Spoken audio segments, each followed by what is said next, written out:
Comment vous êtes tombé dedans? Et surtout, quelle ténacité il a fallu, alors vous me direz sans doute pas tout, mais quelle ténacité il a fallu pour arriver à faire signer tout le monde et arriver à tenir tout avec énergie et résultats derrière. Voilà. Il faut travailler carrément avec le... Oui, oui, comme il faut se battre pour le son, il faut se battre pour la charte sociale. Hein, et ça fait 10 ans que ça dure. Puisque les premières conversations de cette approche datent d'il y a 10 ans.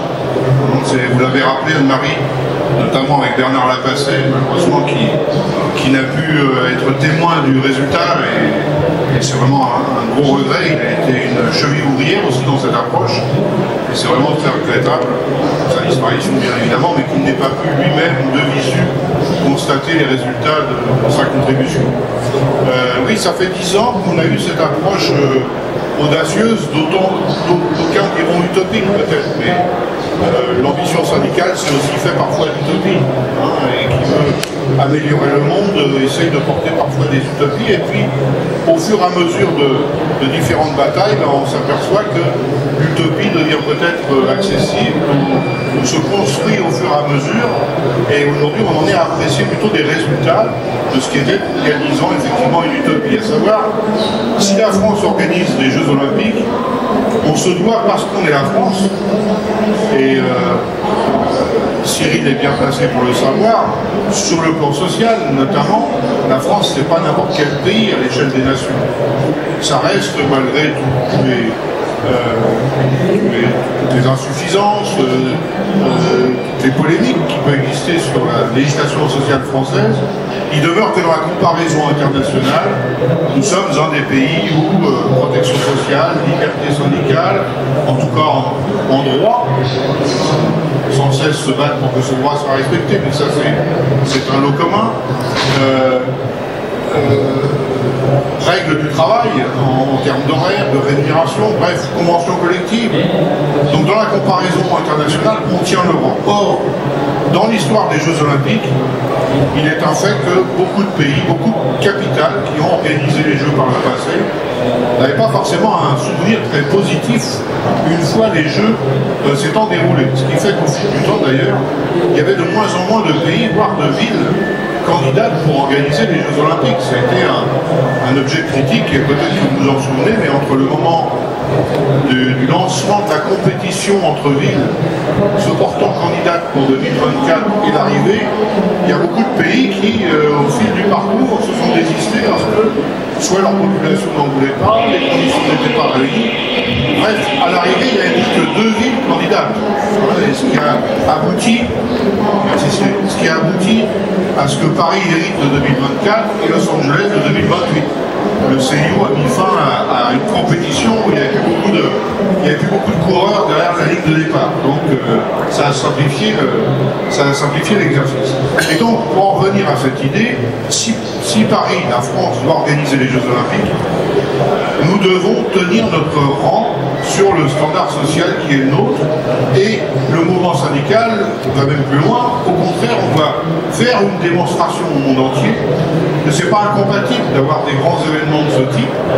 Et sur le plan sportif, naturellement, les Jeux Olympiques, c'est l'événement mondial. Les sportifs le reconnaissent, c'est pour eux le Graal en quelque sorte. Il est hors de question que ça puisse se préparer, se dérouler, comme on a pu le voir ailleurs, en d'autres pays et en d'autres continents. Il faut qu'on tienne notre rang, et donc il faut plutôt percevoir l'organisation de ces Jeux comme une opportunité sur le plan social. Et c'est là que s'est construit la rédaction de cette charte, 16 engagements dans différents domaines, pour couvrir les 3 phases autour des Jeux, sa préparation, son déroulement et l'après.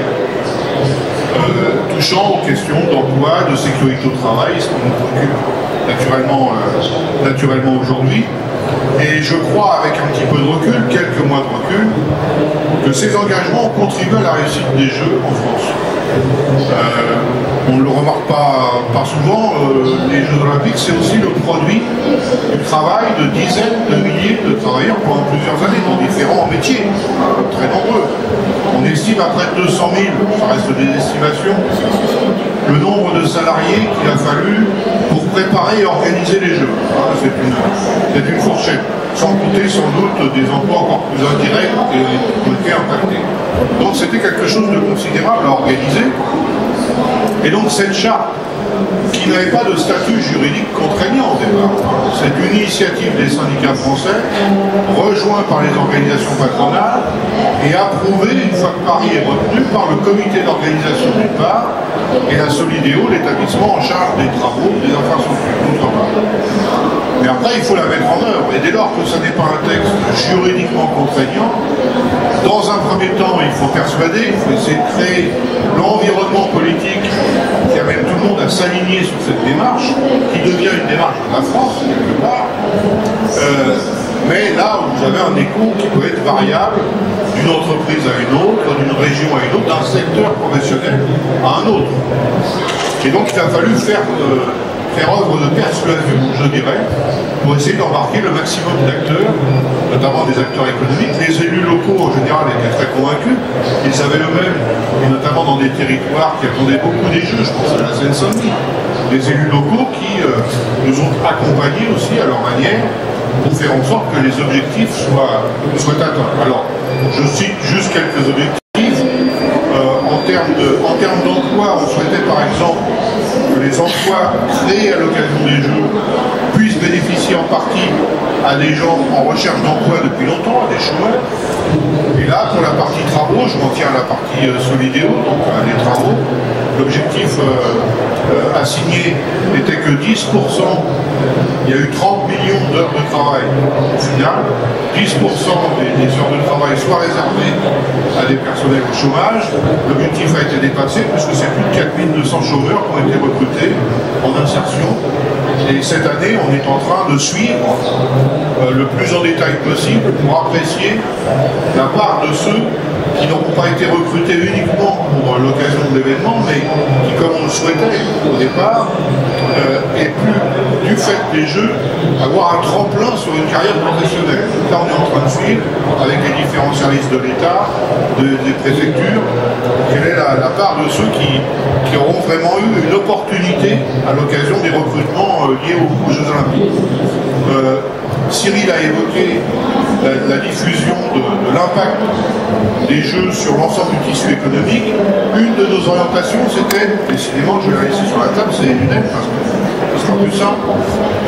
Notre crainte, c'était que ce genre d'événement ne soit accaparé que par les grands majors, que ce soit dans le commerce, dans l'audiovisuel, dans le bâtiment, mais que le petit tissu économique, le réseau TPE, PME, ne puisse pas avoir un minimum de retombées en termes de chiffre d'affaires, mais aussi en création potentielle d'emplois.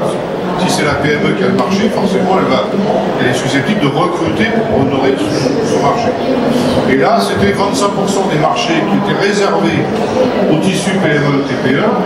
Et là aussi, l'objectif a été dépassé, puisque c'est en fait 37% des marchés qui ont irrigué le tissu des petites et moyennes entreprises, dont l'économie sociale et solidaire, c'était aussi un secteur que l'on souhaitait encourager à l'occasion des Jeux. Et puis, un autre grand thème qui est sujet sans doute d'actualité pour la rencontre d'aujourd'hui, c'était la santé et la sécurité au travail. Et dans ce générique global, il est évident que la place des chantiers occupait une part importante de nos préoccupations, parce que là aussi, l'expérience syndicale internationale sait combien la convocation de ce genre d'événement, ces grandes infrastructures à construire dans un délai imparti, parfois dans un budget serré, c'est fait très souvent au détriment des conditions de travail, voire de la sécurité des personnels travaillant sur les chantiers. Et donc là, très tôt, on a discuté avec la Solidéo, qui était totalement partie prenante dès le départ et convaincue de l'objectif politique, des modalités à réunir pour l'organisation des chantiers, leur conception, leur suivi.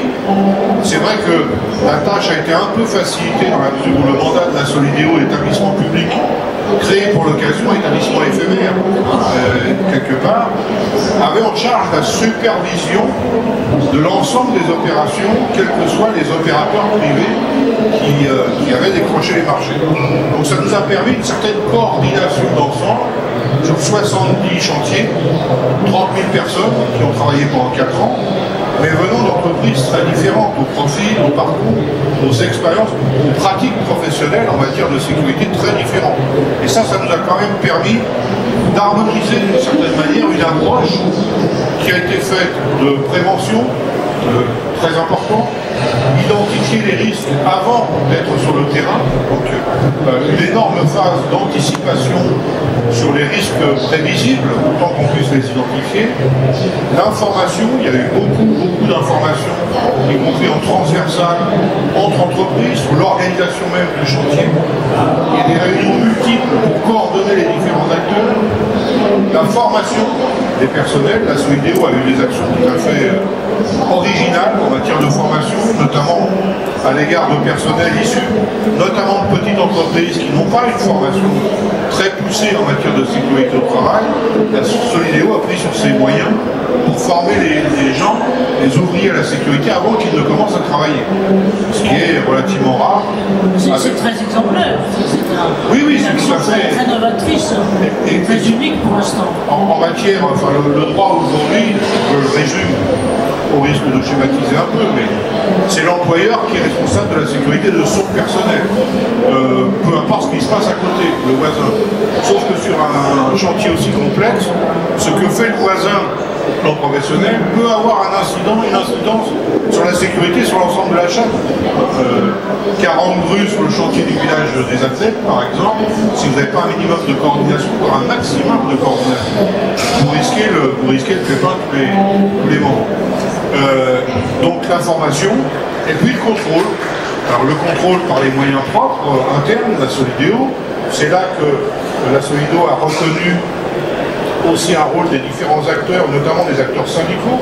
On a eu des visites de chantier, c'est pas non plus très commun, des visites de chantier avec des militants venant de l'extérieur pour regarder comment c'était organisé, faire des signalements, des remarques, voire des critiques lorsqu'on estimait que la situation était critique, et en s'appuyant sur l'ensemble des acteurs. Alors vous allez entendre tout à l'heure le représentant de l'OPVTP, qui a été aussi un acteur majeur, un organisme paritaire de prévention justement des risques dans la filière professionnelle, donc avec une expertise évidente, mais c'est aussi les services de l'inspection du travail.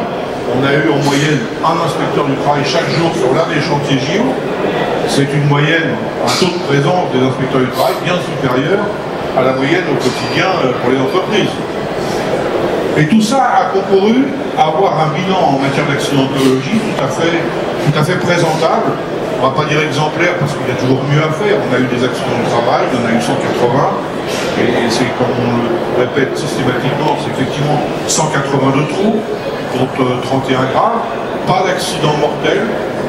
Certains dans le secteur disent à cette échelle-là de ne pas avoir eu d'accident mortel, c'est presque un miracle.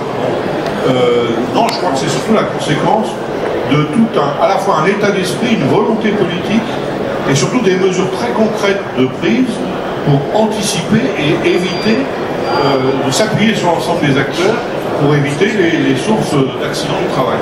On ne les a pas toutes exclues, mais on les a considérablement réduites, puisque si je le rapporte à une moyenne nationale, on a eu donc 4 fois moins d'accidents du travail sur les chantiers JO que la moyenne des accidents dans la filière du BTP, ce qui est quand même tout à fait significatif à cette échelle-là.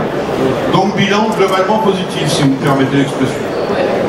Mais merci, c'est effectivement une lecture très important et très exemplaire, et on voit que je peux mettre les effets.